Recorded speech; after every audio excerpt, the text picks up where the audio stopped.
As the first church in downtown Denver, Trinity United Methodist Church has been welcoming people from all walks of life for 125 years at their current location.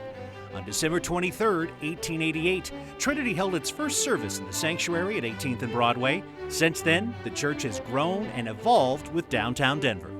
People's needs don't change. People need community. People need spirituality in their lives. People need a purpose. So congregations such as Trinity can help provide that. This is a warm place. It's a safe place. The word sanctuary means a safe house or a safe place. Over a century ago, the Trinity United Methodist Church was erected from the vision of Colorado's first licensed architect, Robert Roschlaub, and is one of the finest examples of modern Gothic architecture in the United States.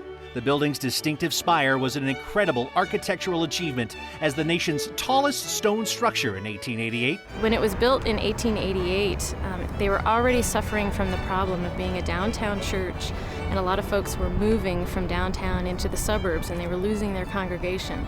So the first pastor, Henry Bucktel, had the idea of, we will build a magnificent, wonderful building, and we will bring people back and draw people back into the church. And so that's what they did. Today, original stained glass windows are still intact, as well as the historic Roosevelt organ, a remarkable instrument selected, installed, and entirely financed by Trinity's music director, Isaac Blake. The organ was considered to be one of the finest organs of the world at the time, featuring 82 ranks and 4,202 pipes ranging in size from less than 1 inch to 32 feet. When we had this grand organ that was brought from New York to be installed, there was no electricity to run it. And so a system was designed that used water. And there was an artesian well in the basement that moved the water, filled the bellows with air, and actually operated the organ.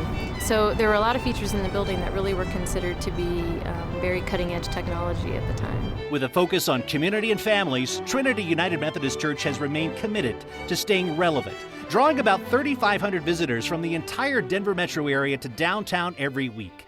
Trinity offers 19 music and arts programs, hosts a variety of support groups, and provides services and programs for families and children. Being a downtown church, we need to understand that there's a lot of people in our community that have a lot of needs. And so being able to work with these types of organizations, we get to, see that, and we get to be at the forefront of that. In the architecture of this building, you can find in the rafters up in the attic that one of the construction workers wrote these words, "May the poor always be welcome in this church.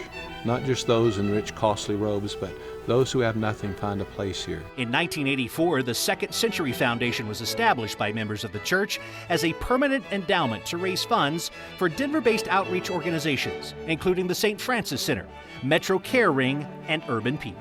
We are a downtown church, and many of the homeless people, we see them, and by the way, we feed them 3 days a week. As their motto, "We're here for good states," Trinity United Methodist Church is committed to serving the local community and downtown Denver for years to come. I think the founders of this church and those who've been here along the way have felt that a beacon at this in the downtown, which is the center of government, of entertainment, of business, and nowadays of athletics, having a spiritual presence that pervades those other institutions, that is an anchor to the city, is important. People in the city of Denver ought to come down here some Sunday and see what I'm talking about and experience the music and this attitude that we care about our neighbors. We care.